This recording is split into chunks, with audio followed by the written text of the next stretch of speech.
All right. My thoughts with Dad are he's always been really involved in my sports and soccer early on. He was coaching my team, and I was like, I thought a really good soccer player at one point. But then I quit for skateboarding, and that was like torture for Dad. And then finally, when I was 15, I took up tennis in a big way, and he had to deal with all the kids that if you beat them, the first time you beat them, they give you $100, and that used to be a lot of money.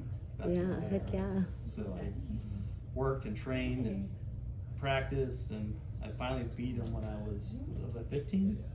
15 or 16. Yeah, I finally beat him, and it's a fight with this guy, like every freaking point, like backhand, like Jimmy Connor's backhand, you just think is not so coming ugly that it over, works. just like barely goes over.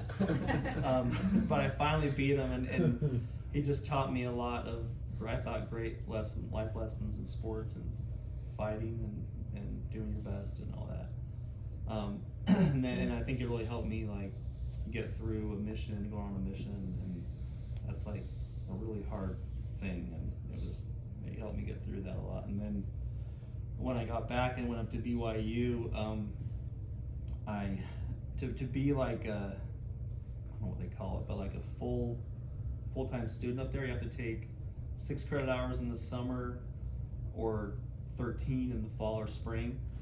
And so I signed up. I couldn't get into algebra, college algebra, because I didn't pass like the test high enough. So I had to take 2 classes before college algebra, and you don't get credit for it. It was really hard. I got no credit for it. So I get up to BYU, and I'm not a full-time student. So I'm living on campus, I had to pay full tuition, and I couldn't participate like in any of the BYU stuff because I was a full-time student. I was like, BYU, and I was really discouraged, just thinking how am I, because I had to get through 2 like pre-college algebra and then college algebra and then like a calculus class, and I'd never taken calculus in my life, and I was just overwhelmed. And we sat down. You remember this outside the Helaman Halls or Heritage Halls in the parking lot? Yeah.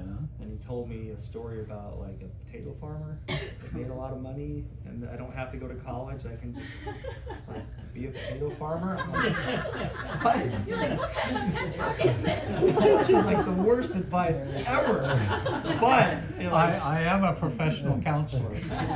but it like somehow reversed, twisted, Psychology.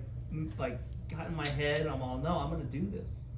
And so I went through a whole summer school, not a full-time student, but paying full tuition, and then another semester, not a full-time student. And then I did college algebra, and I did really well through college. But he's just always been supportive, and doesn't make you feel like you have to go a certain path, but has confidence in you that you can kind of get where you need to be. And then also last night we were talking to all the brothers, and I brought up something that I'd never really thought about before, but Dad has never like said anything negative about like his siblings or have you noticed that? His parents? Mm-hmm. I mean, very much that's impressive, right? validated to them. He's never said anything negative about them. Mhm. And I respect that. So, love you, Dad. Well, thank you. Wow.